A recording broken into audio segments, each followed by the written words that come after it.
You are standing in front of a crowd.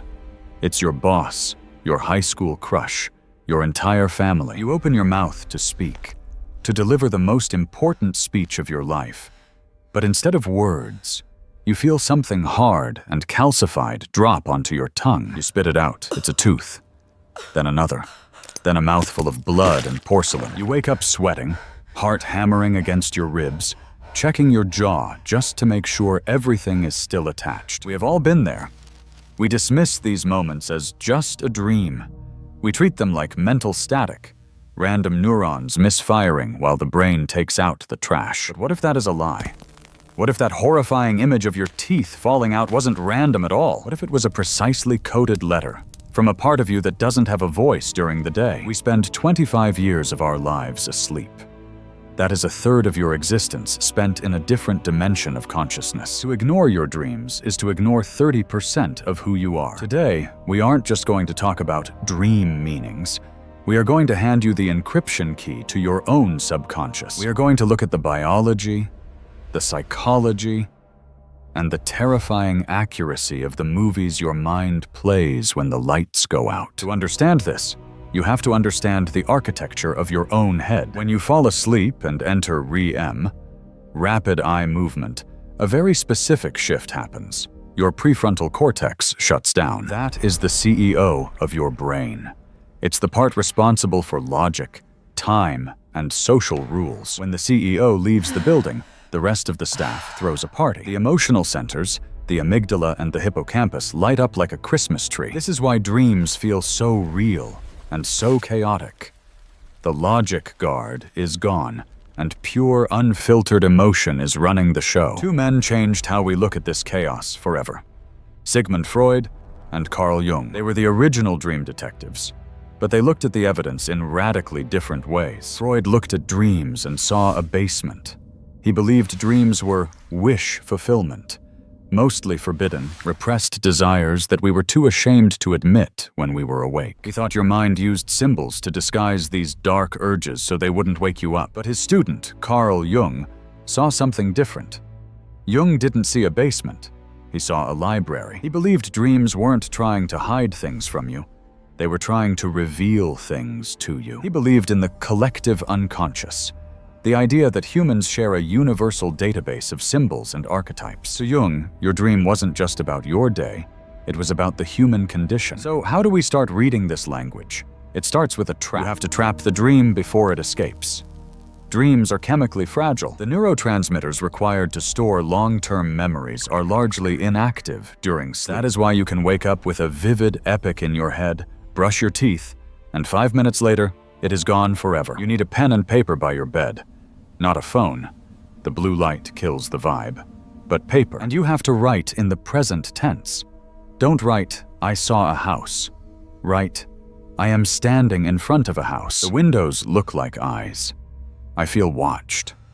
When you write in the present tense, you hack your brain into reliving the emotion, which unlocks more details. Once you have the data, you can start decoding the symbols. But be careful, you cannot just buy a dream dictionary off Amazon and find the answer. A dog in a dream means something very different to a person who owns a golden retriever than it does to a person who was attacked by a pit bull as a child. Context is king.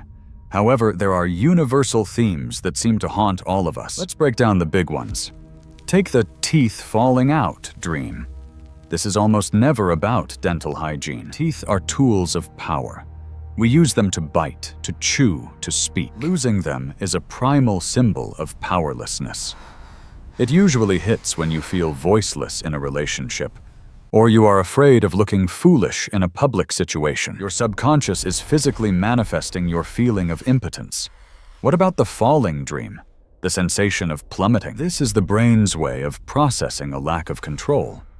If you are micromanaging your life, holding on to the steering wheel too tight, your brain might throw you off a cliff at night just to force you to experience the one thing you are avoiding: surrender. And then there is the chasing dream. You are running through a dark corridor. Something is behind you. You can't see it, but you can feel its breath. You try to run, but your legs feel like they are moving through molasses. Jung had a name for the thing chasing you. He called it the shadow. The shadow is not evil. It is just rejected. It is the part of your personality that you shoved into the dark because it wasn't nice or acceptable. It might be your anger. It might be your ambition. It might be your sexuality. The terrifying truth is that the monster chasing you is you. And the reason you can't run fast enough is that you can't run away from your own feet. The solution in these dreams, if you can become lucid enough, is never to run faster. It is to stop, turn around, and face the monster. What do you want? You will be shocked to find that the monster usually has a message you desperately need to hear. This brings us to the most misunderstood category of all, the nightmare. We hate them. We try to scrub them from our minds. But a nightmare is a code read from your soul. It is your psyche screaming, "Pay attention." If you have a recurring nightmare, that is a stuck emotion. It is a letter you haven't opened yet, so the mailman keeps knocking louder and louder. So how do we actually interpret these without getting lost? Jung proposed a technique called amplification. Most people do substitution. They say, "Oh, a snake means betrayal." That's too simple. Ooh, amplification is different. You put the image of the snake in the center of the page. What does this mean to me personally? What does this mean culturally? What does it mean biologically? By amplifying the symbol, you stop looking for a simple answer and start seeing the web of meaning. Maybe the snake in your dream isn't about an enemy. Maybe it's about you needing to shed your skin and grow into a new phase of life. And that growth feels dangerous. Your dreams are not random static. They are the nightly defragging of your hard drive. They are the compensations for the lies you tell yourself during the day. If you are overly polite at work, you might dream of murdering someone. That isn't because you are a psychopath. It's because your anger needs a place to go. So tonight, I want you to try something. Put the notebook by the bed. Set the intention. Tell yourself, "I will remember." And when the movie starts playing, don't just watch it. Read it, because the author of that story is the truest version of yourself. I want to know, what is the one recurring dream you have had since childhood? Drop it in the comments below.